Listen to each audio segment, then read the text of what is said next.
CISA Knowledge Statement 1.7.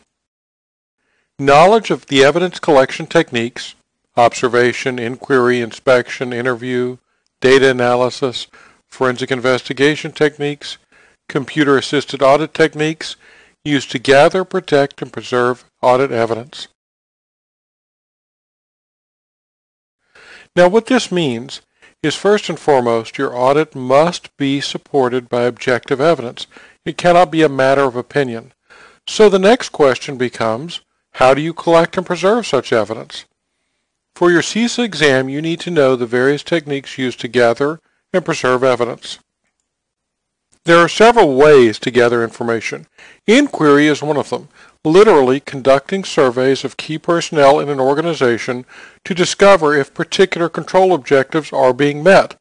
This is particularly effective when part of your audit is checking on compliance with certain policies and industry regulations. Observation. This involves observing people and systems to see if control objectives are being met. Interviews can also be used where you interview key personnel and ask them specific questions. Now, in both the interview and the inquiry options, you need to ensure that you've carefully selected the questions to get optimal information. Don't just do ad hoc questioning. And of course, we have analysis using computer-assisted auditing techniques. We've listed a few here. It's not critical that you know these specific computer-assisted auditing packages. However, you should be aware that computer-assisted auditing techniques are very common, particularly when you have to sample large amounts of data. Normally, you'll store and retain audit evidence in some sort of electronic media, USB drives, hard drives, that sort of thing, and there should be retention policies established ahead of time that show the requirements for storing such evidence, how long it has to be stored, that sort of thing. The main areas covered under this knowledge statement are particularly computer-assisted audit techniques, but also evidence. Now, evidence we've discussed in other lessons, and we're going to continue to discuss it because it's a key part of auditing. Interviewing and observing personnel in the performance of their duties. Continuous auditing. Now, remember, continuous auditing are processes that ensure that audit goals are still being met, even between audits. And of course, audit documentation. Remember, evidence is the information that you're going to base your conclusions on. The Information Systems Auditor gathers conclusive objective data in the course of performing an IS audit. The idea of evidence is to have objective data to support your audit findings. Now, evidence has to directly relate to the objectives of the audit. Tangential information or inconsequential information is not pertinent to an audit. We need evidence or data that directly relates to control objectives. Now, how you gather that evidence is a key issue. Remember the various standards we looked at in an earlier lesson. S6, Performance of Audit Work, talks about evidence and evidence gathering. In addition to gathering it, you have to appropriately organize it and document it in order to support findings and conclusions.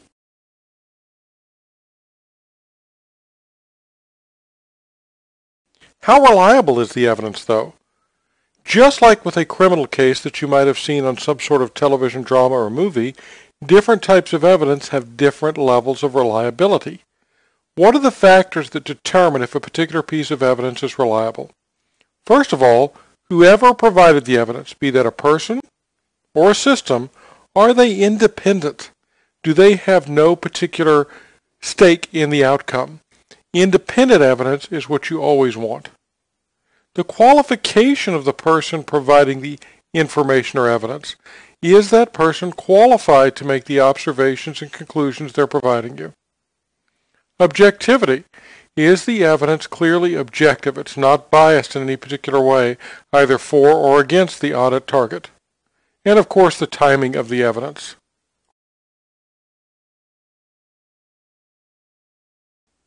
Now, there are different characteristics that we're concerned with evidence. The confidence level of evidence is based on its value. You also look at audit evidence and consider the following. Is it complete, adequate, and convincing in and of itself. In other words, would this particular piece of evidence or group of evidence pieces lead another information systems auditor to form the same conclusions you have? If so, then that evidence is sufficient. Now, if it wouldn't, if other data is required to come to the same conclusion, then this evidence in and of itself is insufficient. Is it useful? Does it assist any auditor in meeting the audit objectives? You can come up with a great deal of information during an audit. You'll learn a great deal about their information systems, their business processes and practices. All kinds of data will come into your hands. However, not all of it assists you in meeting your audit objectives. It may be evidence, but it's not pertinent to the audit. It has to be reliable. It has to be valid, factual, objective, and supportable. If it's not reliable, none of the rest really matters. You can deal with evidence that in and of itself is not quite sufficient. And evidence that may not be useful may not help your audit but doesn't hurt it. But evidence that's not reliable is a deep, deep concern.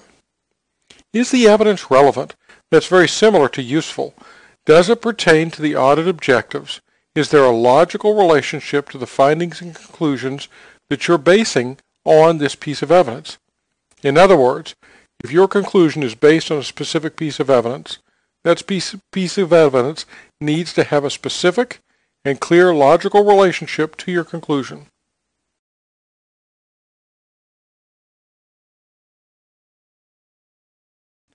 There are lots of ways to gather evidence. We start with reviewing the organizational structure as it relates to information systems. This will give you a clue as to who to interview, who to inquire with, who to observe. You'll want to review IS documentation. If the information systems documentation doesn't adequately describe or meet control objectives, then it's very unlikely that the practices of the information systems department will meet those objectives. Review the information system standards. Are they based on well-known, well-established third-party standards? Or are they internal standards? If they're internal standards, do they meet the control objectives?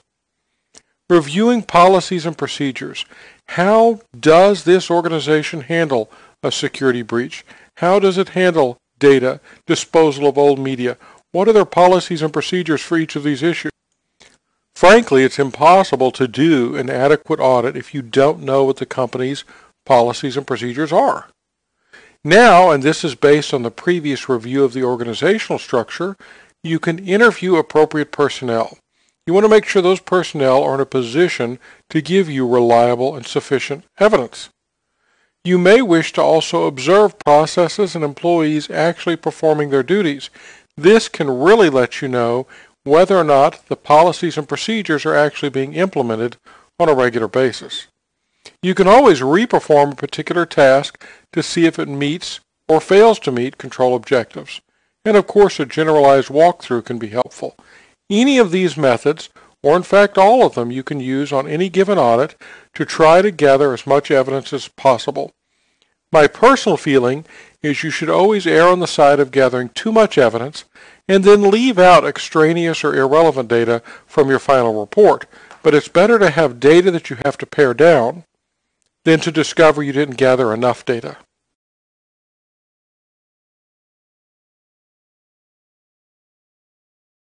Audit documentation. It's really difficult to over-document an audit. Now, I'm talking about the documentation that you personally gather, not necessarily what goes in your final report. Your audit documentation should, at a minimum, include a complete record of the following things: the planning and preparation of audit scope and objectives. How did you select the scope? How did you choose the objectives? How did you plan your audit? If you're doing walkthroughs, let's have a description of those walkthroughs, or let's actually do a walkthrough of any particular audit area. Do we have an audit program? Exact plan for how we're going to do our audit, what tests we'll conduct, what tools we'll use. And then we also absolutely must document the steps that were actually performed and the evidence gathered. You may use the services of other auditors or experts. One example might be, let's assume that as part of your audit, you have to gather information regarding the security policies as implemented on workstations. However, some of the workstations are Macintosh computers and you don't have adequate Macintosh experience. You might use the services of a Macintosh professional to do that portion of your audit or to at least advise and assist you. Of course, you'll need to fully document whatever you found, your conclusions and your recommendations. It really cannot be overstated that recommendations are a critical part of an audit. It's inadequate to simply tell a customer what gaps they have in their security coverage. You need to give them recommendations to remediate those. And of course, audit documentation in relation with document identification and dates. What documents did you get? What were the dates on those documents? How were they used? All of these items should be part of your audit documentation. That concludes Knowledge Statement 1.7.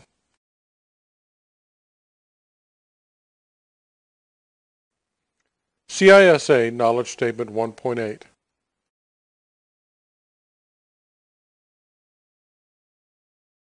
Knowledge of different sampling methodologies and other substantive data analytical procedures.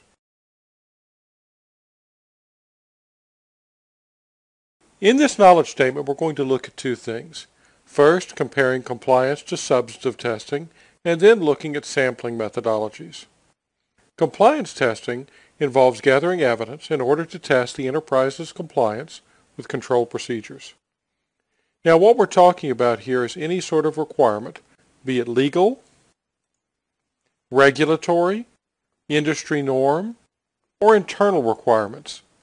We essentially look at various security controls to determine whether they do or do not comply with a specific requirement. This generally involves looking at the overall performance of the control, not specific transactions. Substantive testing is evidence gathered to evaluate the integrity of individual transactions, data, or other information. Put another way, with substantive testing, you're going to be looking at specific transactions or specific data records. Obviously, this gives you a better basis to draw conclusions, but just as obviously, it's much more resource intensive.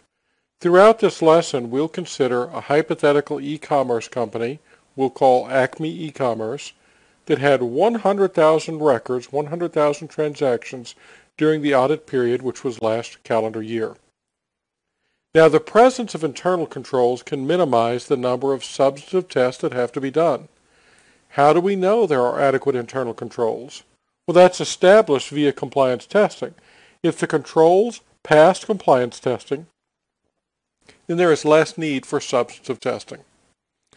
Conversely, any weakness or inadequacy in internal controls will increase the need or number of substantive tests. We still don't want to check every single transaction, and that's where we use something from statistics called sampling.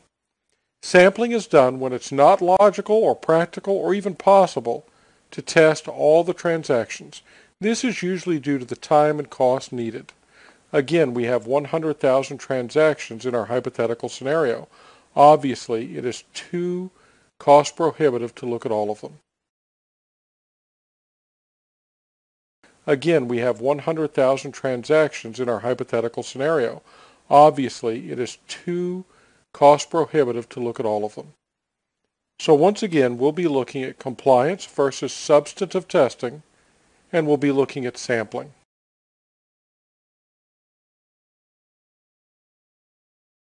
So what is a sample? First, let's look at what a population is. A population consists of the entire group of items that we need to examine and draw conclusions on.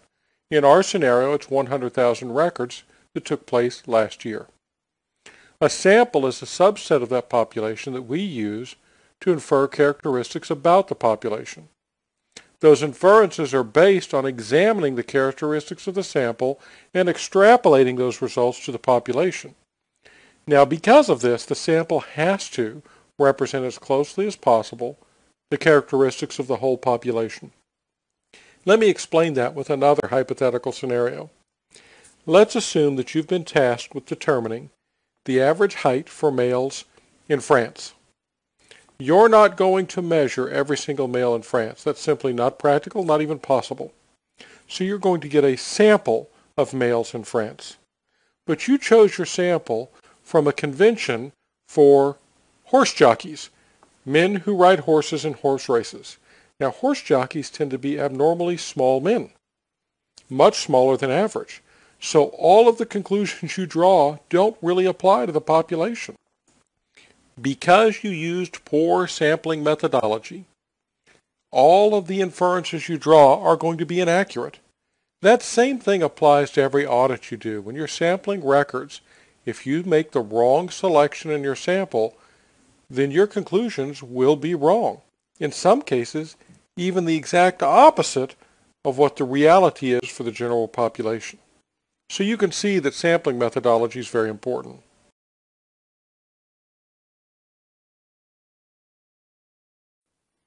Sampling can be either statistical or non-statistical. Let's look at statistical first.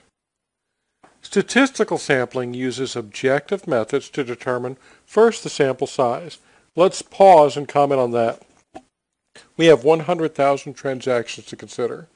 Without any reference to statistical methodologies, I think you already intuitively know that selecting 5 records for your sample is not enough. And I think just as much you're aware that you don't need to select 50,000 records. So we use objective methods to select sample size. Our selection criteria is based on objective methods. The most obvious is to randomly select, but are we sure we randomly selected? Are we sure we selected in such a way as to not skew our results? And that gives us the precision of our sample. All of these things are going to impact the reliability or confidence level we have in our sample. Now, for just a moment, let's reflect on confidence levels and statistics. The term confidence level has a very specific meaning within the world of statistics. For the purpose of the CISA exam, you don't have to know statistics. There will be no questions wherein you have to perform statistical calculations. And I know that's quite a relief to some of you. However, let me state that in my opinion, the better knowledge you have of statistics and the more you apply statistics, the better auditor you will be.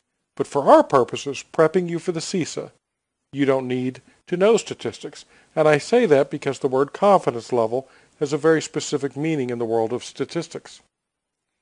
Now, statistical sampling can be used to infer population characteristics from the sample, and so it's the preferred method. Well, you might be wondering, if it's the preferred method, why do we have an alternative method? Why not just always use statistical? Well, let's look at that alternative method, and I think that will answer that question. Non-statistical sampling does not use any objective methods. It's purely subjective judgment to determine the method of sampling, sample size, and sample selection. Non-statistical sampling cannot be used to infer population characteristics, and it's not the preferred method. So when might you use it? Well, let's look at that first statement. It cannot be used to infer population characteristics. So non-statistical sampling can be used when you don't wish to infer population characteristics. Let's assume that of our 100,000 transactions, the overwhelming majority are all roughly $100 in amount or less. I would like to look at the small handful of transactions that exceeded $1,000. Well, I already know that these are not representative of the population. I already know that any conclusions about this very small sample cannot be extrapolated to the population. I don't intend to infer population characteristics from the sample. In that scenario, it's possible to use non-statistical sampling. Sampling methods are of two types: attribute sampling and variable sampling. Let's look at attribute first. Sometimes this is called proportional sampling. We will select some specific attribute and look for either the presence of that attribute or the absence. For example, I might look at those transactions that had sales tax or did not have sales tax. This is often used in compliance testing. Our sales tax scenario is a great example. If you did not apply sales tax, did you comply with regulatory requirements for scenarios where sales tax is not required? The conclusions are often expressed in rates of incidence, how many transactions per 100, per 1,000, or per million actually meet or fail to meet that presence or absence of the attribute. Lots of ways to do this. You can simply sample all the transactions, grabbing those that have the attribute, or you can pick a fixed sample size, or you can pick a frequency. Another way to do this is stop or go sampling. Let's assume you've determined that the appropriate sample size is 1,000 transactions. You first examine the very first 1,000 transactions in the database. If they have the attribute you're looking for, you stop, and that just became the sample you'll work with. If not, you go to the next 1,000 and look again to see if that attribute exists. You'll continue this until you find a group of 1,000 that has your attribute, and that's your sample. Discovery sampling is even less common. Essentially, you have an item that is so uncommon, so rare, that you're basically waiting until it's discovered. Now, in addition to attribute sampling, we have variable sampling. Variable sampling is often used to estimate some quantitative measure like dollar value or weight. Dollar value is far more common, so this is often called dollar estimation. Usually we're going to calculate a statistical mean for whatever measurement we're looking at, for example, dollar, so it's also often called mean estimation sampling or quantitative sampling. This is often applied in substantive testing, and it provides conclusions related to any deviations from that norm. There's basically two main ways to do this: unstratified or stratified. Stratified simply means we've already divided up the population into ranges, such as all transactions ranging from $10 to $100, all transactions ranging from $101 to $200, all ranging from $201 to $300, so on and so forth. So we have stratified or unstratified.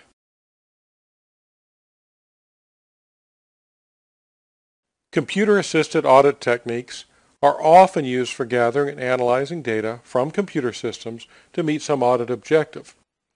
Now, you can probably realize that with sampling of large number of transactions used in substantive testing, a computer-assisted audit technique is almost a requirement. It's almost impossible to do this effectively by hand.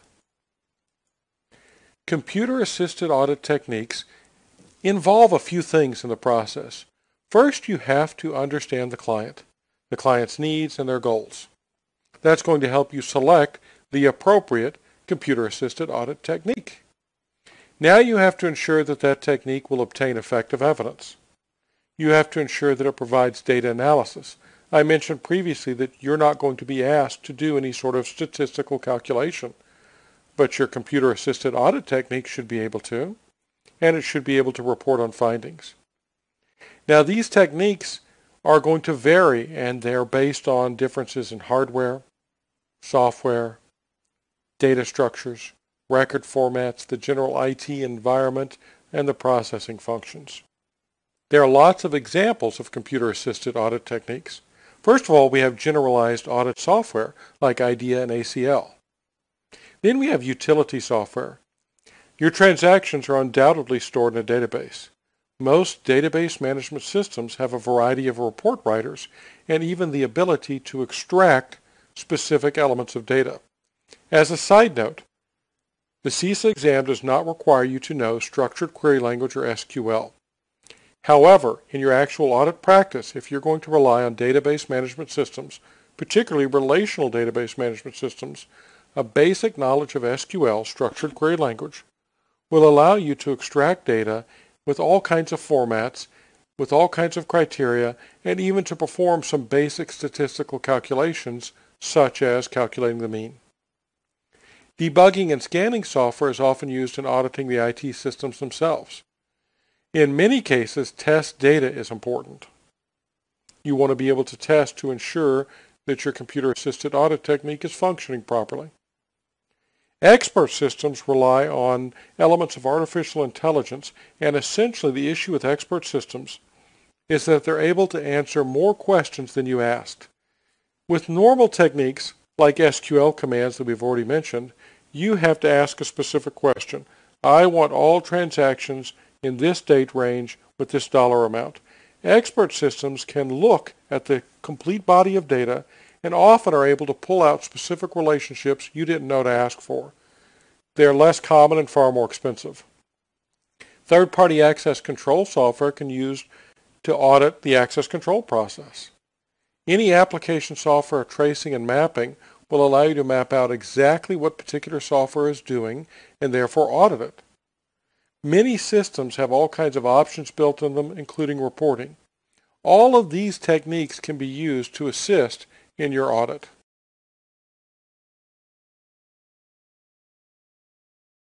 The functional capabilities of all the generalized audit software should be as follows. File access. Your data is going to come to you in a variety of file structures and record formats.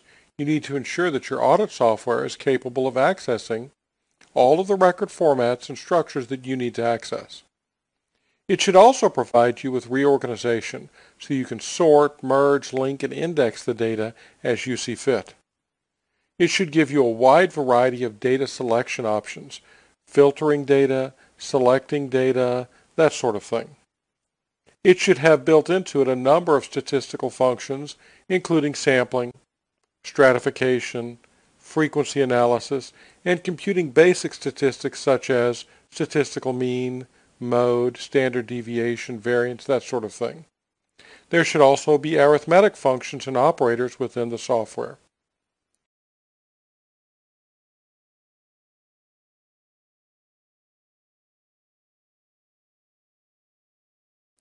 This concludes Knowledge Statement 1.8.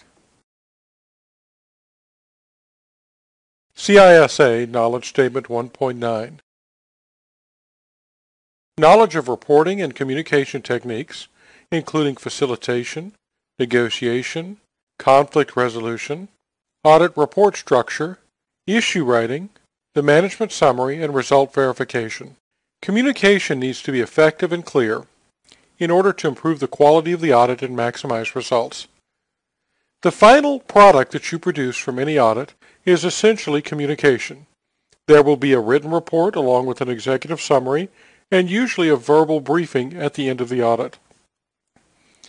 No matter how effective and how high a quality your audit was, if your communication of the results and findings is inefficient, then the audit itself will be less effective. Put another way, your report's going to have to give clear and concise as well as detailed information regarding your conclusions, your recommendations, and the basis for those conclusions and recommendations. It's also the case that your verbal communication can either improve or be a negative impact, have a deleterious effect on the audit outcome. When an argument ensues between the auditor and the auditee during the final findings report presentation, it's usually over the accuracy of the findings in the report. This makes the audit process counterintuitive, perhaps even counterproductive, and quickly dilutes the audit process and its value. Now you may be wondering, an argument ensuing? When might this occur? You have to consider the perspective of the auditee. Many auditees will consider any deficiencies documented in your report as essentially an attack on the quality of their work, because your report is essentially stating that current existing IS controls fail to meet requisite standards. They're substandard. They're not effective. And that is often taken as a criticism of at least certain members of the auditee staff. A natural and common reaction is to reject your findings, to question the accuracy of your findings, and that's where disputes will occur. Now we will look at some techniques both in your written report and your verbal communication that can ameliorate this situation. Audit findings will often be ultimately reported to stakeholders. Before that occurs, they need to have appropriate buy-in from the auditees. This is the only way to have a successful audit process and add value to the auditee organization. In other words, it's a good idea to get the appropriate auditee IT staff members involved before you present to stakeholders. In other words, if you can get the IT staff to agree with your conclusions and your recommendations before presenting to stakeholders, it's much more likely that these implementations will be agreed upon and will be effected. Throughout your entire audit, good communication and negotiation skills are required, and it's not possible to overemphasize this point. You might be the most excellent information system auditor on the planet, and you might conduct a perfect audit from a technical point of view. But if you have poor communication skills that alienate the auditee or at least members of the auditee staff, you will decrease the efficacy of your audit. Communication skills determine the effectiveness of the audit reporting process. So our main areas of coverage are how to communicate audit results, along with the Information Technology Assurance Framework Section 2600 reporting standards. In addition to the material in this lesson, it's probably a good idea to refer to that specific standard prior to taking the CISA exam. During the exit interview, that's your final briefing with the auditee. The IS auditor has to ensure several things. First and foremost, make absolutely certain that the facts you present in your report are accurate. You must be aware that anyone can make a mistake, including you or me. So first, double-check your results, particularly any results that point to any flaws in the auditee systems, particularly egregious and significant flaws. You need to double-check your accuracy. Now, part of your report will be to recommend remediation steps. Make sure your steps that you've recommended are both realistic and cost-effective. It's not helpful if your recommendations are too expensive, maybe too vague, or simply unrealistic.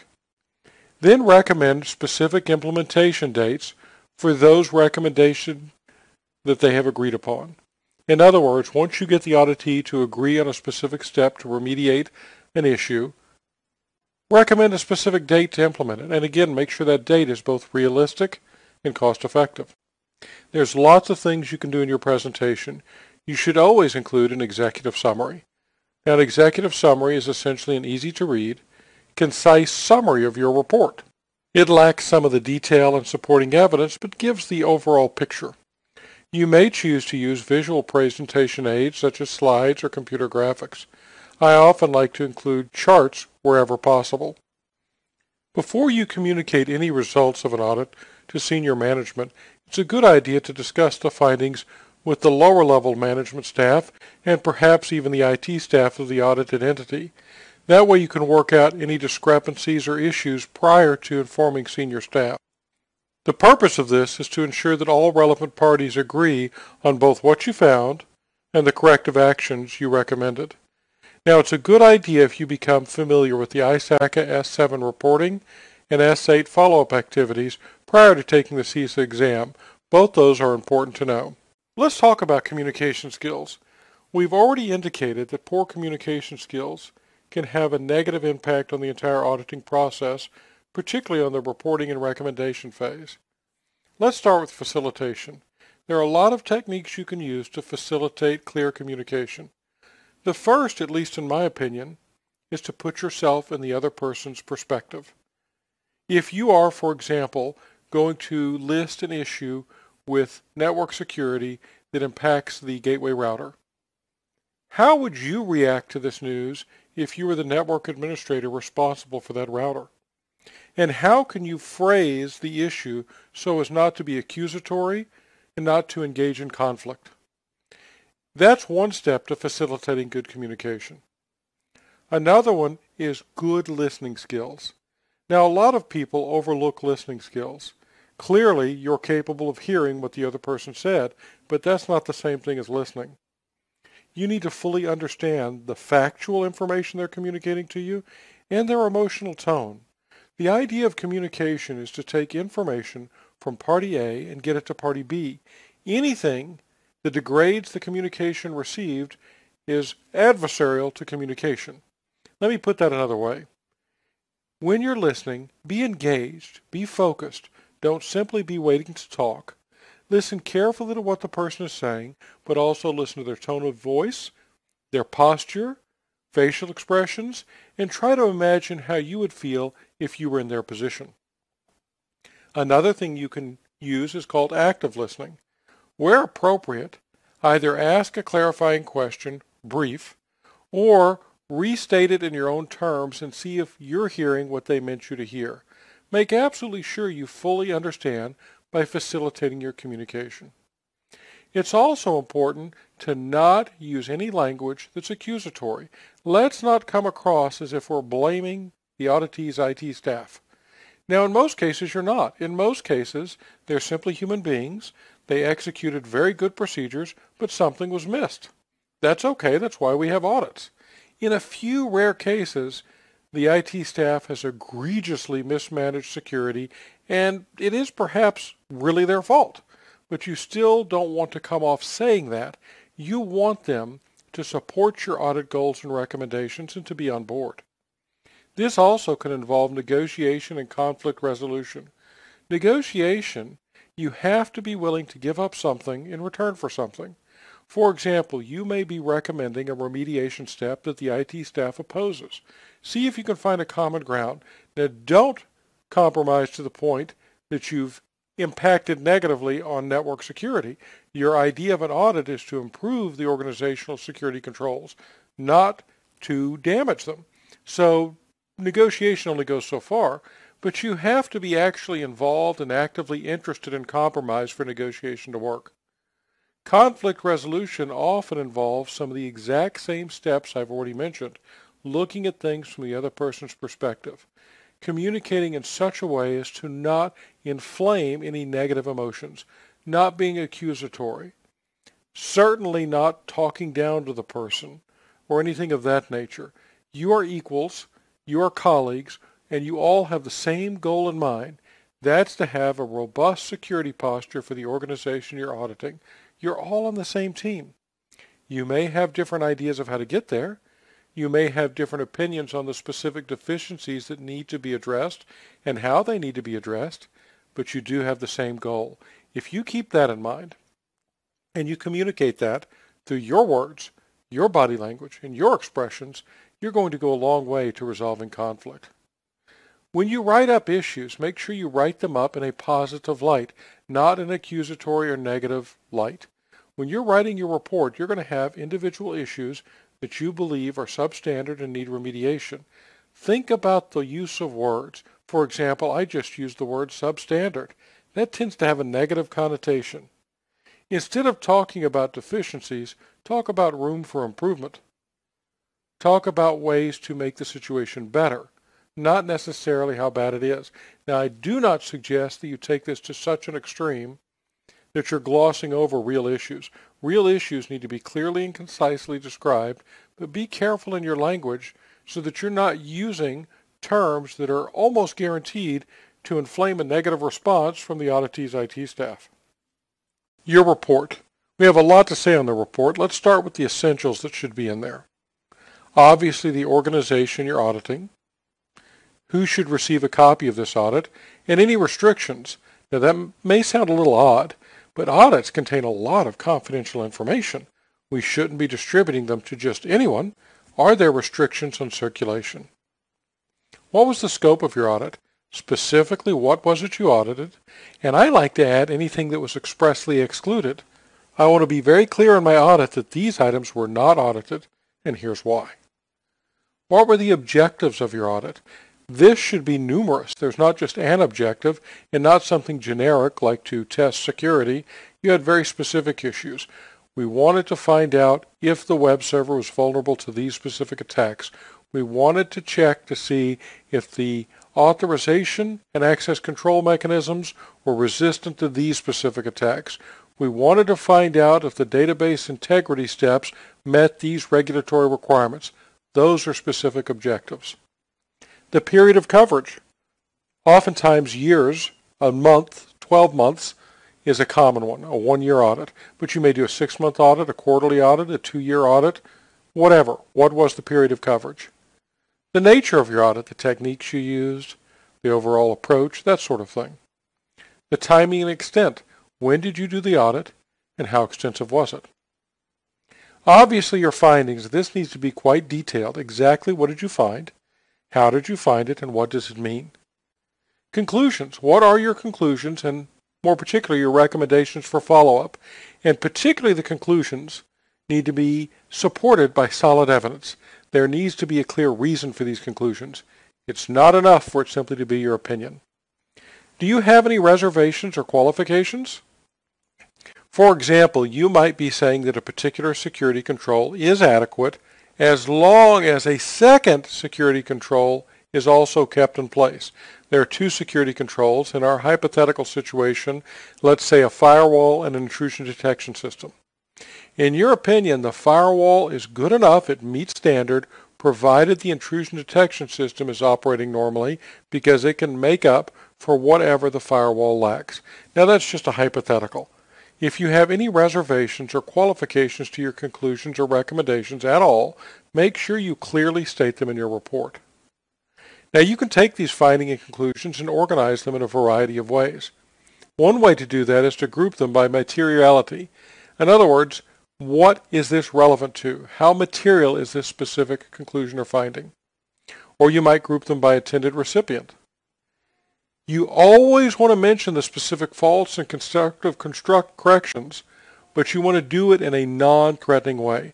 Yes, you have constructive corrections. Yes, there were faults, but you want to phrase it in such a way as to ensure that the IT staff doesn't feel like they're under attack. You must have evidence to support your results, and in many cases, this will be many pages of detailed data, so it's commonplace to put those in a separate appendix. You, of course, have to have your overall findings, conclusion, and opinion. And absolutely, this has to be signed and dated. Make sure you keep in mind, and you go over again and again, appropriate communication techniques. Now, the test will ask you something about these and about reporting, but there's a limit to how much the test can cover in a written test regarding listening and verbal communication skills. If you feel you have any lack in any of these areas, it's worth your time to take a class in appropriate listening, conflict resolution, or business communication. This concludes Knowledge Statement 1.9. CISA Knowledge Statement 1.10. Knowledge of Audit Quality Assurance Systems and Frameworks.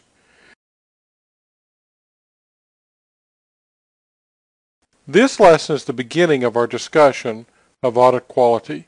We will revisit that issue in subsequent lessons, and it will be met again and again throughout the course. This one will be just an introduction here. Remember that auditing standards are the minimum parameters or minimum requirements to be taken into account of when performing an audit, and keep that term minimum in mind. It's always appropriate to exceed these standards, but audit standards give you a minimum level that you must achieve. It's important for any information systems auditor to understand the impact of the information systems environment on traditional auditing practices and techniques. This is to ensure that audit objectives are achieved. Put another way, there are a number of auditing techniques and practices, some of which have been borrowed from other domains outside of information systems. You need to know your specific information system environment that you're working with and how it might impact your practices and techniques. Control self-assessments. This is going to be a major part of this particular lesson. In this process, the auditor is basically acting as a facilitator, facilitating the business process owners in assisting them in defining and assessing appropriate controls. Now, the IS auditor doesn't actually conduct the control self-assessment. The process owner does. The auditor helps them to take into account the risk appetite of the organization and how that control fits into the overall organizational strategy. This is done because process owners are often in the best place to define appropriate controls because they have an intimate knowledge of that process. Consider controls designed to protect your database. Who understands those needs better than the database administrator? However, the IS auditor can help that process owner, in our scenario a database administrator, understand the needs for controls based on business risk. What is the business appetite for risk? What are other controls in place outside the database domain that might impact it? There are a lot of broader factors the IS auditor can assist with. So the main areas we're going to look at under this knowledge statement are we're going to start looking at audit programs and methodologies. We'll revisit that again in more detail in later lessons. We're going to take a look at audit objectives. We're also going to start our evaluation of audit strengths and weaknesses. The major focus of this lesson is control self-assessments. Now let's stop right there. What does a control self-assessment have to do with quality assurance? Well, let's assume this organization in question does a full audit every year. That may be inadequate. Control self-assessments allow business process owners to evaluate specific controls within their domain of influence and to assure compliance with various standards at any point during the year. They can do it quarterly, monthly, or as needed. That's always going to impact positively the quality of your audit.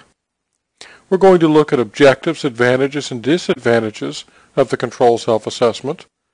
We're going to examine the auditor's role in a CSA, and we'll talk about using the services of other auditors and experts. We'll also look at the traditional versus CSA approach. Now, before we move on, let's discuss using the services of other auditors and experts. This is a relatively brief but important subsection of this knowledge statement. First of all, we might rely on other auditors, particularly if an auditor came in and recently did an audit of a specific system. Let's assume you're doing a general audit of an enterprise, but just last month they had a PCI compliance audit. It's probably not cost effective for you to repeat the same things that were done in the PCI compliance audit, so you might include by reference that audit in your audit report and use the conclusions of that audit to help you conduct your own audit. Now, obviously, there's always a concern that you're relying on the product of another auditor. Depending on the scope and the level of reliance, this doesn't need to be too great a concern. Normally, you do this when a very specific audit was recently done for a specific purpose, and you're only relying a little bit on that auditor's results. You also may frequently need to rely on experts. Let's assume in the process of your auditing, you have to check compliance on a web server. The web server is a Linux-based server running Apache. You are strictly a Windows person. You know nothing about Linux or Apache other than the names. It's probably inappropriate for you to audit that system without some assistance from someone more knowledgeable in Linux and Apache. This is a frequent thing in audits. You cannot know everything.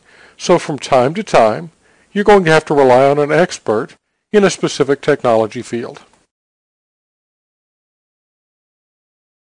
Now let's start looking at CSA. This is a methodology used to review key business objectives. Let's start with that. CSAs are limited. We have a specific business objective in mind. We have risks, only those associated with that specific objective, and only those internal controls designed to mitigate those specific risks. Now the CSA takes that very narrow view and gives us a formal documented process to collaborate on assessing that specific control. Think for a moment about the name. Control self-assessment. We're going to look at a specific control, or at most a grouping of very closely related controls. We're going to assess the efficacy of those controls as compared to some standard, and this is going to be a self-assessment. It's going to be conducted by the process owner that owns those controls. This can be a management technique used to assure stakeholders, customers, and any other relevant party that the internal control systems are reliable. It's helpful in between audits. If you do an annual audit, you may wish to quarterly, monthly, or as needed do a quick CSA. It can also be used to recheck very specific critical processes. Because it's a self-assessment, it ensures employees are aware of business risk and that they're conducting periodic, proactive reviews of controls. The term proactive is critical. We would like these to be done on a periodic basis, not only done in response to an incident. Let's not wait till something negative has occurred that indicates some gap in our controls. Let's proactively evaluate. Let's not even wait for the annual review. If we have a concern, let's conduct a CSA and evaluate the concerned controls now. Now, CSA can involve any number of tools or techniques on a continuum of sophistication. Could be as simple as a questionnaire, could be a facilitated workshop involving tools, techniques, and studies. The simple questionnaire, let me give you an example of that. Perhaps you're doing a control self-assessment on a policy that's meant to control some issue. A simple questionnaire sent to relevant employees can help you ascertain whether or not the policy is being applied or not. In a facilitated workshop, a little more time is required because individuals related to the group of controls or the specific control in question get together. The process is usually facilitated by an IS auditor, but still the process owners work together through this workshop to do a control self-assessment.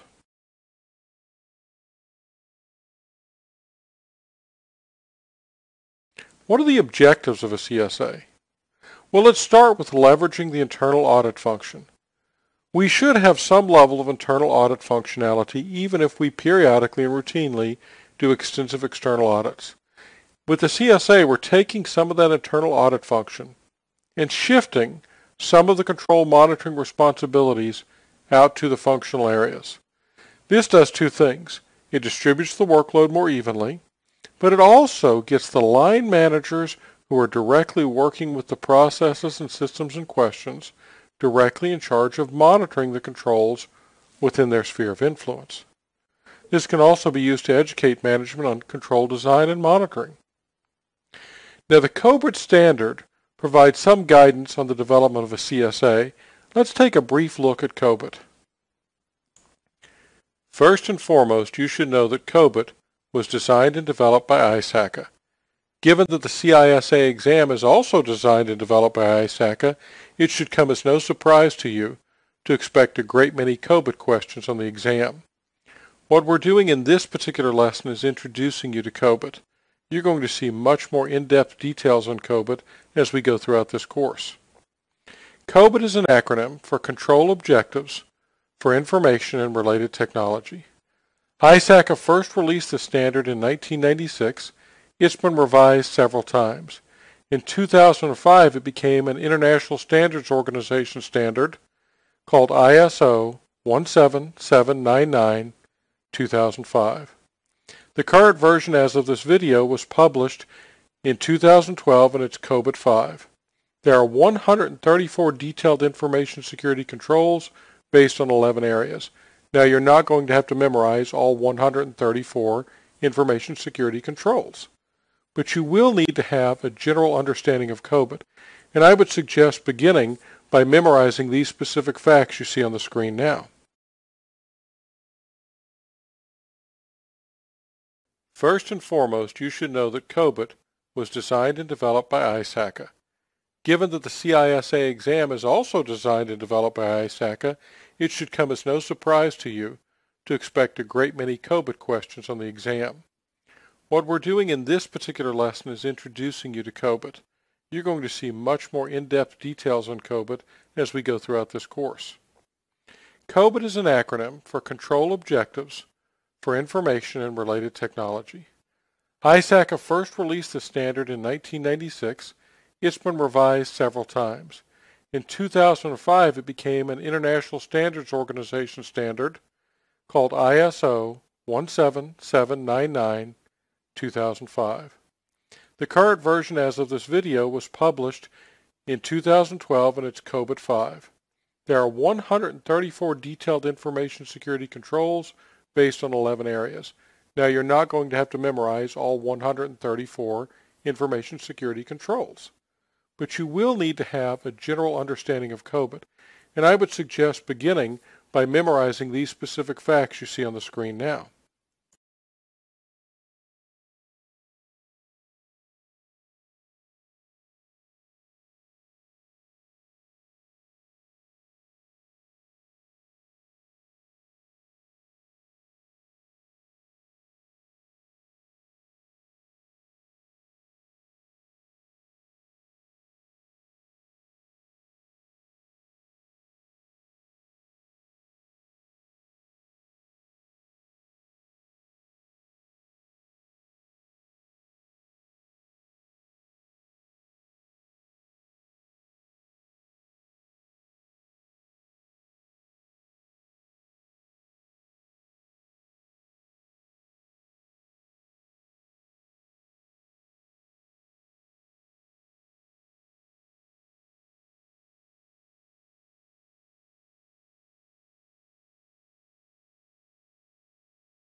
Now, as an auditor, you might be a little suspicious of the control self-assessment.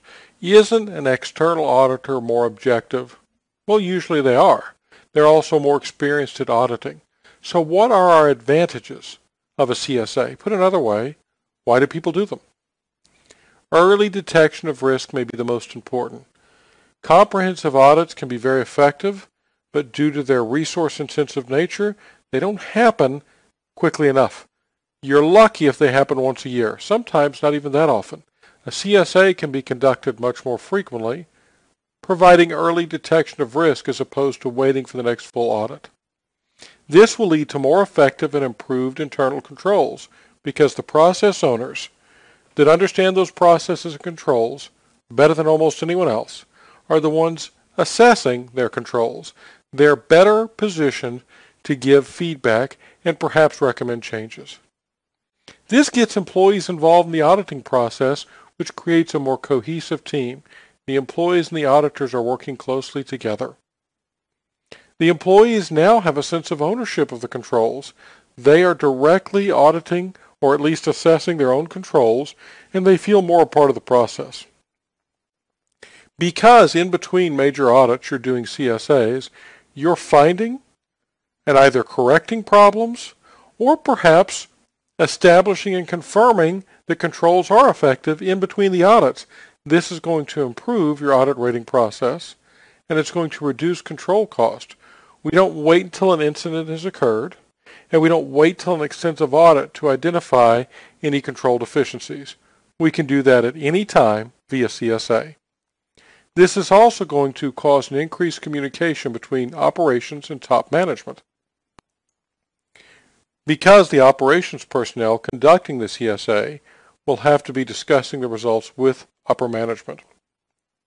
This can lead to highly motivated employees. Since they're involved directly in their own control assessment, they have much more of a stake in it. They're much more motivated, much more engaged. This also provides assurance to both customers and other stakeholders that you are routinely checking critical controls. And that's a point we haven't discussed deeply enough yet. How do you pick the target of a CSA? You don't just check any system, because although a CSA is quicker and easier than an actual audit, it still does take some time and resources. The way you select the target for a CSA are those systems or those controls you have the most concern over based on prior risk analysis.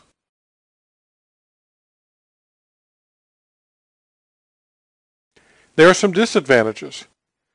Some people may think, well, if we're doing these CSAs, do we really need a full audit? Well, a CSA is not a replacement for audit. Obviously, the people doing the CSA are going to perceive this as additional workload. They may already be taxed to the limit of their capabilities. If the employees take the time to be fully engaged, fully motivated, conduct the self-assessment, come up with improvement suggestions, and they're ignored, that can be damaging to employee morale. They can begin to view their self-assessments as a simple, wasteful exercise and become less engaged, and they'll become less effective. Inadequate motivation will limit the effectiveness and discovery of weak controls. If the people doing the self-assessment are not motivated to do it or not totally engaged, then it will be ineffective. Now remember, in a CSA, the auditor is not conducting the assessment. The process owner is. So what is the auditor's role in CSA? As a control professional and assessment facilitator, basically, the management staff and the process owners are doing the CSA, not the auditor. All you can do is provide expert consulting and to facilitate assessments as needed, answer questions, recommend tools or techniques, that sort of thing.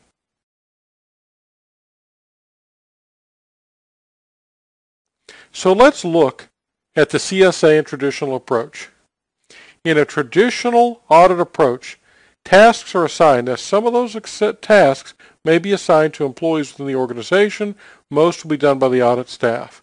In a CSA, the employees themselves are empowered, but they're also accountable for the results. Traditional audits are driven by policy requirements, period. CSAs are a continuous improvement learning curve. You do them whenever it's necessary, you learn and you improve. With the traditional audit, there's very limited employee participation. With the CSA, there's extensive participation and training. That is probably the most obvious difference between a CSA and an audit. In a traditional audit, there's limited stakeholder focus. The stakeholders are simply initiating the audit. In the CSA, there's more broad stakeholder focus. The traditional audit is done by auditors and other specialists. The CSA is conducted by staff at all levels. Anyone who's directly related to the business process or the controls for that business process can be involved in a CSA. This concludes Knowledge Statement 1.10.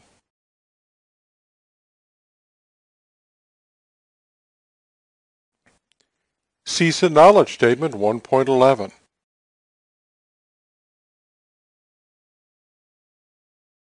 Knowledge of various types of audits, internal, external, financial, etc., and methods for assessing and placing reliance on the work of other auditors or control entities.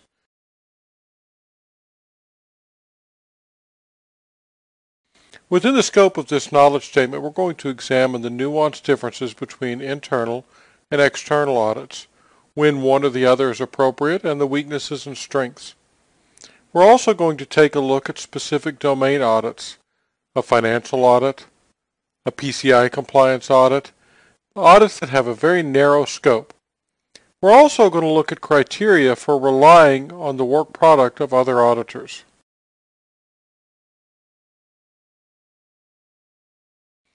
Now we've looked at the strengths and weaknesses. When are good times to use an internal audit? First of all is a pre-audit.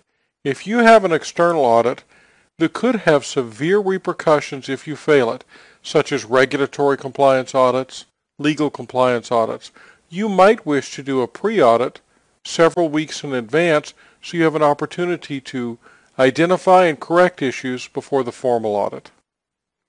You may wish to check periodically to ensure that you're in compliance with various regulations, laws, and industry norms. If there's been an incident, such as a cyber breach or virus outbreak, it's often a good idea to do at least a limited post-incident audit. That allows you to identify the extent of the breach or problem or incident, and to look and see if there are other vulnerabilities that could lead to a repetition of that same incident. If you have specific processes or systems that are often targeted, those might require internal audit. What about external audits? What are their strengths and weaknesses? The first obvious strength is they are totally unbiased. Another strength is presumably these are audit professionals. Their primary job function is to conduct audits. They've learned a lot from all of the other audits of other organizations they've conducted, things that your internal team could not possibly know due to their limited exposure. The weaknesses of an external audit are first and foremost cost. It's expensive. It costs a lot to bring in external firms or teams to audit your systems. It's also not as easy to schedule. These audit teams are always conducting audits all over the country or world. You may have difficulty scheduling it exactly when you need. They're often used to absolutely ensure you're in compliance. Many industry standards, many legal requirements require that you have an external audit. So do many regulatory requirements. They insist that the audit be done externally. Also, a general overall audit of your system from an unbiased professional auditor can be an excellent way to check to see if your system is actually in compliance. It's not a case of whether you should use internal or external. You should actually use both. It's a case of when to use one or the other.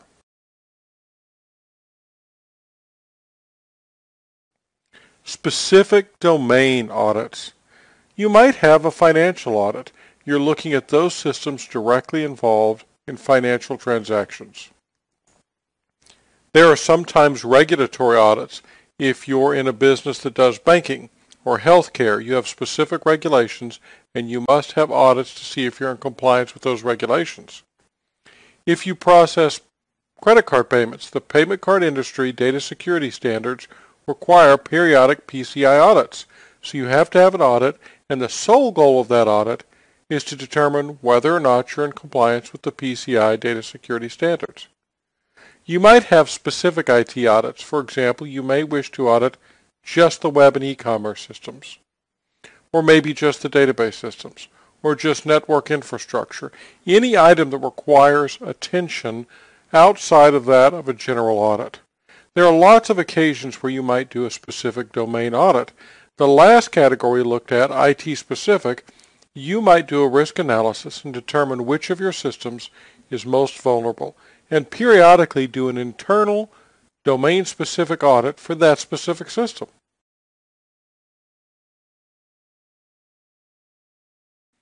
There are occasions when you need to rely on other auditors' work. It's always a good idea to look at previous audits if their reports exist. That will allow you to see if the items listed for remediation in those audits have since been addressed. It will let you see if there's been a persistent problem that's existed throughout many audit periods. It will allow you to compare and contrast what you find with what past auditors have found. It may be the case that you need to incorporate other audits into your audit report.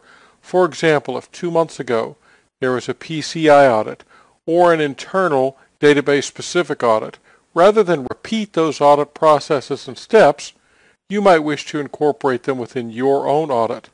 That's usually more cost-effective. Now, one of the things you want to look out for is ensuring that you're not incorporating or relying on a past audit or other audit that wasn't appropriately done. Any experienced auditor should be able to review an audit report and determine if it was appropriate, complete, and reliable. You do that by looking at the evidence presented. Take a close look not just at the other auditor's conclusions, but the evidence he or she used to base those conclusions. There are several factors to be considered in any audit, whether it's internal or external, domain-specific, it doesn't matter. What is the audit subject? What's the area to be audited? This needs to be quite specific. You can't say, I just want to audit all my systems. What specific things are going to be checked? This will often be a detailed inventory of the systems and processes to be audited. What are your objectives? Now, this is normally not a single objective. It's a list of sub-objectives, and in some cases that can go many levels deep. You might have sub-objectives to sub-objectives to sub-objectives. For example, your goal is to preserve the integrity of financial transactions. That's a high-end, high-level objective. Beneath that, since you do e-commerce, you want to ensure the security of your web server and the integrity of web-based transactions. Beneath that, you want to specifically test to see if your e-commerce site is vulnerable to cross-site scripting. So you can see how we have sub-objectives. Audit scope is also important. What are the constraints to audit the specific system, function, unit, or period of time? In other words, you've been given a scope. That may limit the time period of the audit, what systems you're going to audit, how much you can audit, how disruptive your audit can be. All of these are issues that should be taken into account when conducting any audit. This concludes Knowledge Statement 1.11.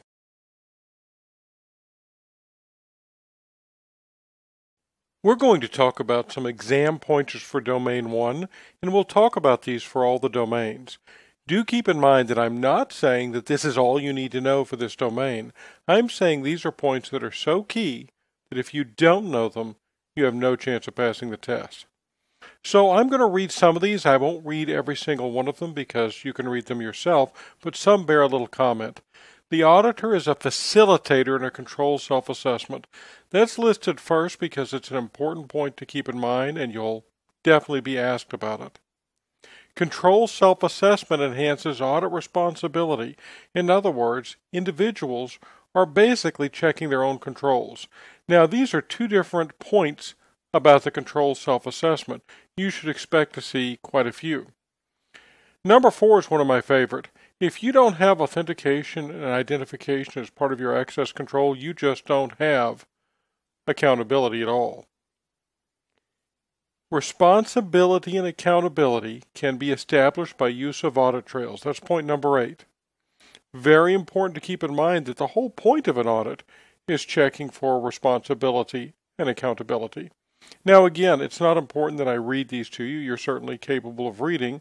I am simply pointing out a few key ones that are of most importance. Identifying those high-risk areas should be one of the first things to look at when you're going to start auditing and monitoring, because those are the areas you need to audit. Now, this next few points are all talking about risk, and risk-based auditing is an important part of the CISA, and you should expect to see questions about it. Knowing about risks such as inherent risk, known threats and their impact, things like that are very important for the CISA exam. Detection of risk can be minimized by use of statistical sampling. What we mean is the work you put into detecting risk, not the actual detection. So statistically sampling things allows you to detect risk without having to look at each and everything. These are just a few pointers. Really make sure you know all of the major concepts of Domain 1.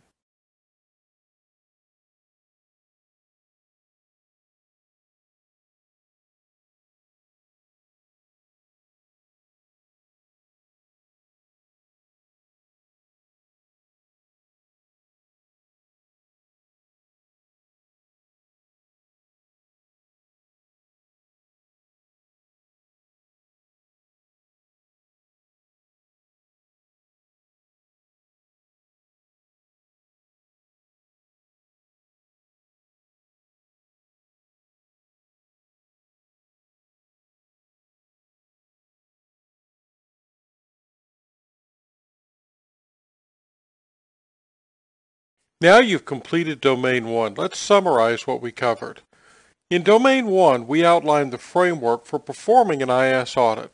We look specifically at mandatory requirements, what an IS auditor's mission is, what they actually do, what the best practices are to have an effective IS audit, and the basic process of auditing. This is a fundamental lesson that gets you comfortable with the basic process of auditing. This will form the basis and the foundation for the additional lessons we'll cover in the other 4 domains. This concludes Domain 1.